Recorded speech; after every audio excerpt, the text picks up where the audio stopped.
Hello, my name is Brittney Crawford.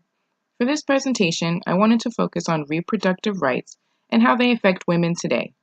However, after researching and trying to find a good topic that would allow me to expand on social justice aspects, I came across a recurring focus in the present reproductive rights movement: abortion.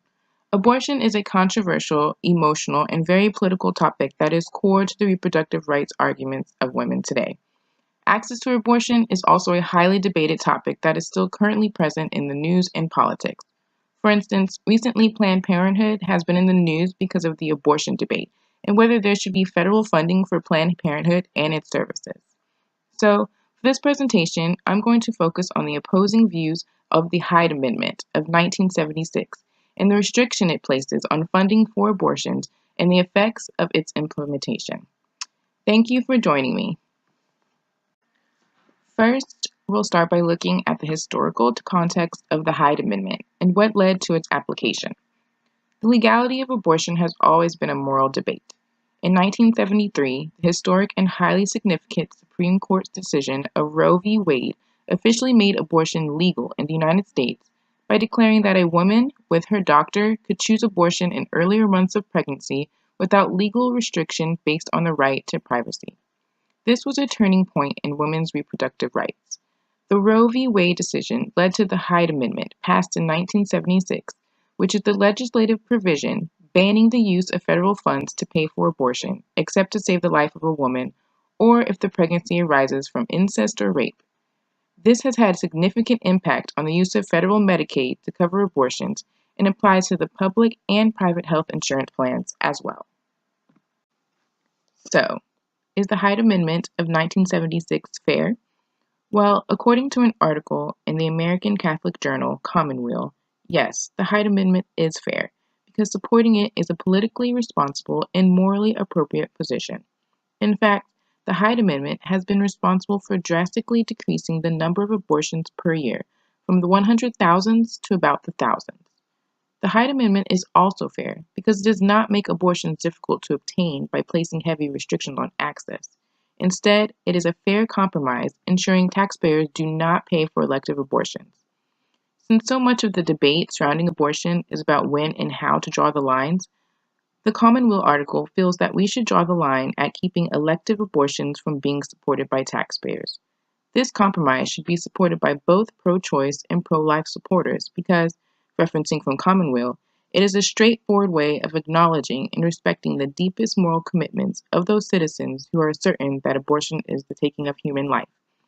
So all in all, Commonweal does feel that the Hyde Amendment is fair because it is a compromise between the pro-life and the pro-choice supporters.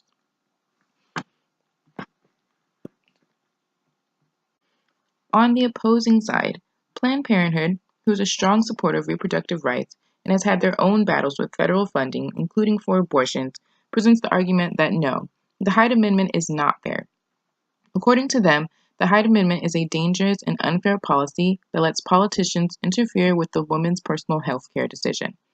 Referencing from Planned Parenthood, when insurance coverage provides for all pregnancy-related health care except abortion, it interferes with the private health decisions that are best left to the woman, her doctor, and her family. Furthermore, Planned Parenthood focuses on the consequences of the Hyde Amendment that are implemented when a woman makes the personal decision to have an abortion and cannot afford to. She then is forced to forego necessities such as paying for heat, food, or electricity because she must save the necessary funds in order to cover the abortion cost.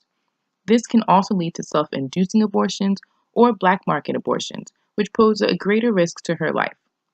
Since Congress passed the Hyde Amendment 40 years ago, similar policies have been extended to other federal health insurance programs. This leaves not only those covered under Medicaid, but federal employees, military personnel and their family, and inmates in federal prisons without access to safe legal abortion care. Planned Parenthood stresses that every woman, despite her income or what insurance she has, should have access to the full range of reproductive health care, including abortions. According to Planned Parenthood, for far too long, the United States has penalized low-income women seeking abortion, forcing those already struggling to make ends meet to pay the biggest proportion of her income for safe legal care. This leads to our next point in this presentation. Who are the ones directly affected by the passing of the Hyde Amendment? So, Who is directly affected by the Hyde Amendment? From the pro-life narrative, the answer is obvious: unborn children. The debate over when a person is considered a person to them starts at conception, and therefore the Hyde Amendment has actually saved countless of lives. Also, supporters of the Hyde Amendment say that taxpayers are also directly affected because the Hyde Amendment prohibits taxpayers from funding abortions. On the other hand, according to Fran Haggerty, who is president and CEO of the Women's Health and Family Planning Association of Texas, on average, it costs less than $240 to provide a year worth of family planning services compared to a cost of over $12,000 for a Medicaid-covered birth, therefore making it more cost-effective for taxpayers to allow Medicaid to cover abortions. But the greatest demographic affected are women, especially low-income, low-wage, young, and minority women. Since this demographic of women disproportionately rely on Medicaid, they are most affected by the Hyde Amendment and are forced to carry unwanted pregnancies to term or pay for abortion care out of pocket. According to statistics, 156 million women have Medicaid coverage. Medicaid provides coverage to 1 in 5 women of reproductive age. Women of color comprise most Medicaid enrollees, 30% of Black women and 24% of Hispanic women compared to 14% of white women. This leads to a more in-depth look into the diversity aspect of abortion access. Although abortion restrictions can affect all women, low-income women and women of color are the most affected. The diversity in access to abortion services among women is evident. The Hyde Amendment extends unequal access to safe, legal abortion care. Social factors such as income, race, and ethnicity contribute to this unequal access. Because low-income women and women of color are more likely to have health care through government-sponsored health insurance programs like Medicaid, they have limited access to safe, affordable abortion and reproductive care. Furthermore, Native American women are also limited access to care because of their coverage under the Indian Health Services Act. Although access to care is the focus of topic when discussing the Hyde Amendment, let's look at statistics of abortion throughout the United States. According to the Centers for Disease Control and Prevention, the 2014 abortion surveillance chart is presented. The maternal age for data collection between 2005 and 2014, where women in their 20s accounted for 58.9% of abortions reported. Women in the youngest age group, those under 15 years of age, and women in the oldest category, those 40 and above, accounted for the smallest percentage of abortions, roughly between 0.3 and 3.6%. Highest rate of abortions were reported between women 20 to 29 years of age. Non-Hispanic white women and non-Hispanic Black women accounted for the largest percentages of all abortions, roughly 38 and 36%. And Hispanic women and non-Hispanic women and other race categories accounted for the smaller percentages, 18.3 and 7.7%. 14.5% of all women who obtained abortion were married, and 85.5% were unmarried. So who has the power to control the access to abortions and its funding? Religious leaders who are predominantly pro-choice can have influence in the politics of abortion. Politically, the pro-choice Republicans in Congress back the Hyde Amendment every year upon its review. Congress can control Washington, D.C.'s funding and has restricted the government from using its own funds to provide those abortion services. Although the Hyde Amendment restricts federal funding, it does not limit the state funding. Currently, only 3 states, California, New York, and Oregon, require nearly all insurance plans to cover abortion. Currently, 13 other states use their own funds to make sure women enrolled in Medicaid actually have coverage for abortion as well. Recent social justice campaigns have highlighted how the Hyde Amendment obstructs economic justice and racial justice for women.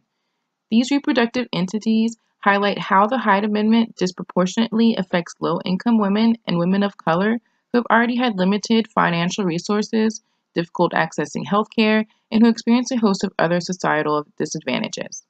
Several reproductive justice campaigns have helped successfully bring this issue to the forefront of U.S. politics. For instance, Planned Parenthood, which we spoke about earlier, is a nonprofit organization that provides reproductive health care in the United States and globally. They are currently campaigning to retain federal funding for the reproductive services, including abortion care. All Above All is a network of reproductive health rights and justice organizations that engage in grassroots activities, social media, and advocacy campaigns to increase awareness about the impact of the Hyde Amendment. 1 in 3 campaign. This is a storytelling project encouraging women to share their abortion experiences to destigmatize the procedure and increase the support for abortion access. Lastly, We Testify. It's an abortion storyteller leadership program created to expand the voices of color, rural, women, and lesbian, gay, bisexual, and transgender LGBT people in the media regarding their abortion experiences and the barriers that they face. As we look for solutions, we can look at some policy recommendations that are supported by the reproductive justice movement. These policy recommendations seek to establish access to safe legal abortions for all women. Access to safe legal abortion should not be a privilege that is easily obtainable by women who happen to live in a state that covers abortion care or who possess the financial means to pay for the service out of pocket. The following policy advancements are being championed by the reproductive health rights and justice communities to ensure that safe abortion is affordable and accessible, once again, for all women. Passing the Equal Access to Abortion Coverage and Health Insurance, or the EACH Each Women Act. This comprehensive legislation is aimed at ensuring coverage of abortion through all government-sponsored health insurance plans, including Medicaid. It would also prohibit politicians from interfering with the ability of private health insurance plans to offer abortion coverage. Passing the Women's Health Protection Act. This legislation would prohibit federal, state, or local government from imposing limitations on abortion care, specifically limitations that are medically unnecessary and that have a critical impact on women's safety and the availability of abortion services. So, after all the research and in-depth review of both sides of the argument, I believe the Hyde Amendment is fair and that it doesn't force the pro-life taxpayers to cover abortions, especially if it goes against their religious beliefs and morals. However, the Hyde Amendment is unfair because it is discriminatory, and facing its consequences are predominantly low-income minority women. Since social factors have made most of low-income and minority women the highest rate of Medicaid enrollees, the Hyde Amendment directly affects their access to abortion care the most. Personally, I am pro-choice, but I also believe there could be a middle ground. I think there should be a focus on federal funding for access to reproductive services such as free access to birth control and other family planning resources. Entities like Planned Parenthood should be supported for their commitment to provide reproductive care to those women who are unable to afford it through private insurances. Abortion is such an emotional topic that there will never be a right or wrong narrative. However, women should have the right to decide what happens to their bodies, and all women, regardless of economic status, should have the right to safe reproductive care. Thank you for your time.